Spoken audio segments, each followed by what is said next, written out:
ओम नमः शिवाय। श्री शिव महापुराण कथा अध्याय 7 और 8।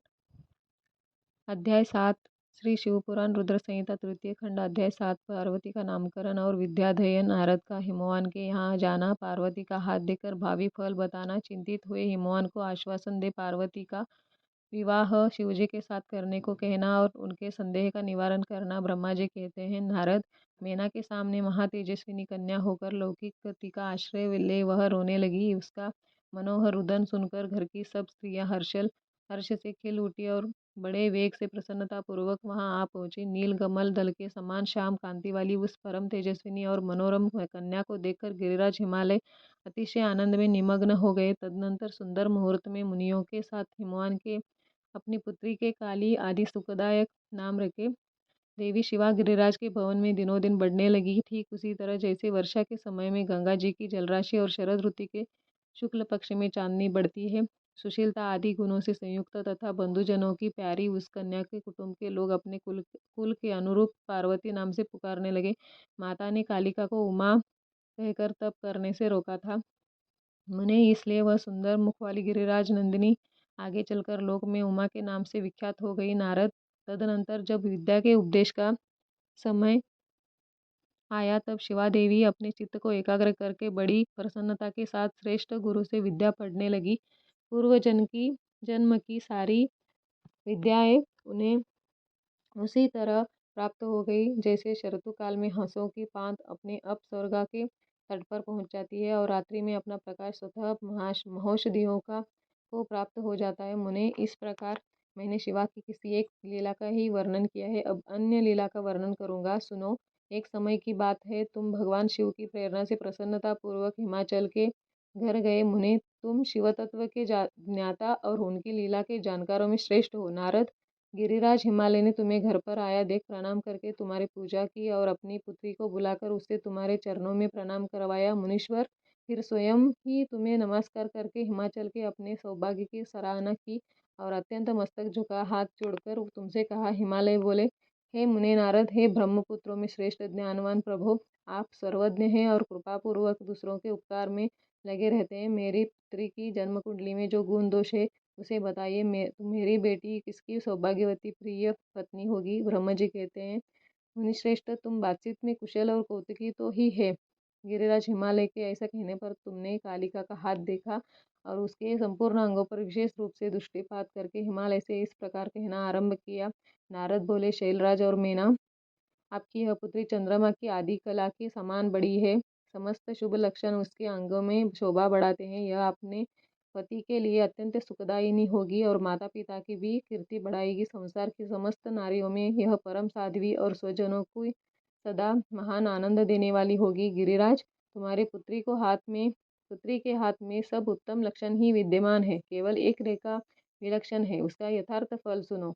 इसे ऐसा पति प्राप्त होगा जो योगी, नंग धड़ग रहने वाला, निर्गुण और निष्काम होगा। उसके न माँ होगी न बाप, उसे मान सम्मान का भी कोई ख्याल नहीं रहेगा और वह सदा अमंगल वेश धारण करेगा। ब्रह्मा जी कहते हैं, नारद, तुम्हारी इस बात को सुन और सत्य मानकर मैना तथा हिमाचल दोनों पति पत्नी बहुत दुखित हुए, परंतु जगदम्बा शिवा तुम्हारे ऐसे वचन को सुनकर और लक्षणों द्वारा उस भावी पति को शिव मानकर मन ही मन हर्ष से खिल उठी। नारद जी की बात कभी झूठ नहीं हो सकती। यह सोचकर शिवा भगवान शिव के युगल चरणों में संपूर्ण हृदय से अत्यंत स्नेह करने लगी। नारद, उस समय मन ही मन दुखी हो हिमवान के तुमसे कहा, मैं मुने, उस रेखा को फल सुनकर मुझे बड़ा दुख हुआ है। मैं अपनी पुत्री को उससे बचाने के लिए क्या उपाय करूं? मुने, तुम महान कौतुक करने वाले और वार्तालाप विशारद से हिमवान की बात सुनकर अपने मंगलकारी वचनों द्वारा उनका हर्ष बढ़ाते हुए तुमने इस प्रकार कहा। नारद बोले, गिरिराज, तुम स्नेहपूर्वक सुनो, मेरी बात सच्ची है, वह झूठ नहीं होगी। हाथ की रेखा ब्रह्मा जी की लिपि है, निश्चय ही वह नहीं हो सकती है। अतः शैल परवर इस कन्या को वैसा ही पति मिलेगा, इसमें संशय नहीं। परंतु इस रेखा को कफल से बचने के लिए एक उपाय भी है, उसे प्रेम पूर्वक सुनो, उसे करने से तुम्हें सुख मिलेगा। मैंने जैसे वर का निरूपण किया है वैसे ही भगवान शंकर है, वे सर्वसमर्थ है, लीला के लिए अनेक रूप धारण करते रहते हैं। ओम नमः शिवाय। उनमें समस्त कुलक्षण सद्गुणों के समान ही हो जाएंगे। समर्थ पुरुष में कोई दोष भी हो तो वह उसे दुख नहीं देता। असमर्थ के लिए वह दुखदायक होता है। इस विषय में सूर्य, अग्नि और गंगा का दृष्टांत सामने रखना चाहिए। इसलिए तुम विवेकपूर्वक अपनी कन्या शिवा को भगवान शिव के हाथ में सौंप दो। भगवान शिव सबके ईश्वर से वे निर्विकार, सामर्थ्यशाली और अविनाशी है। वे जल्दी ही प्रसन्न हो जाते हैं, अतः शिवा को ग्रहण कर लेंगे, इसमें संशय नहीं है। विशेषतः वे तपस्या से वश में हो जाते हैं। यदि शिवा तप करे तो सब काम ठीक हो जाता है। सर्वेश्वर शिव प्रकार से समर्थ है। वे इंद्र के वज्र का भी विनाश कर सकते हैं। ब्रह्मा जी उनके अधीन है तथा वे सबको सुख देने वाले हैं। पार्वती भगवान शंकर की प्यारी पत्नी होगी। वह सदा रुद्रदेव के अनुकूल रहेगी, क्योंकि यह महासाध्वी और उत्तम व्रत का पालन करने वाली है तथा माता पिता के सुख को बढ़ाने वाली है।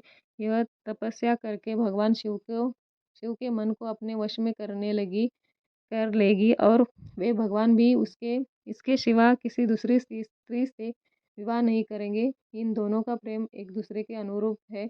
वैसा उच्च कोटि का प्रेम न तो किसी का हुआ है, न इस समय है और न आगे होगा। गिरिश्रेष्ठ, इन्हें देवताओं के कार्य करने हैं।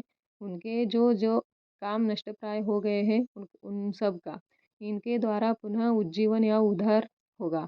आद्रिराज, आपकी कन्या को पाकर ही भगवान हर अर्धनारीश्वर होंगे।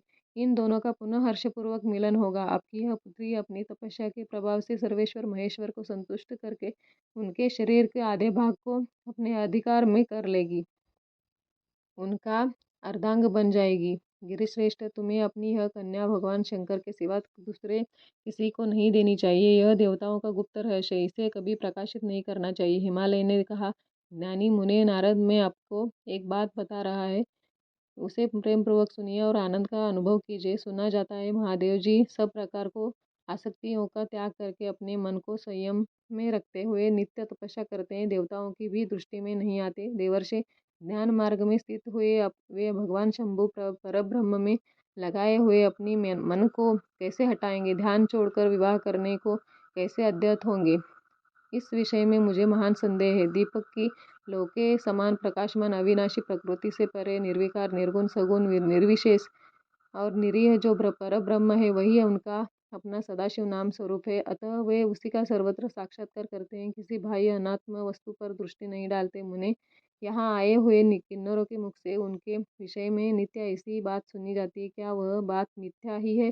विशेषतः यह बात भी सुनने में आती है कि भगवान हर ने पूर्व काल में सती के समक्ष एक प्रतिज्ञा की थी। उन्होंने कहा था, दक्ष कुमारी प्यारी सती, मैं तुम्हारे सिवा किसी स्त्री का अपनी पत्नी बनाने के लिए न वरण करूंगा न ग्रहण।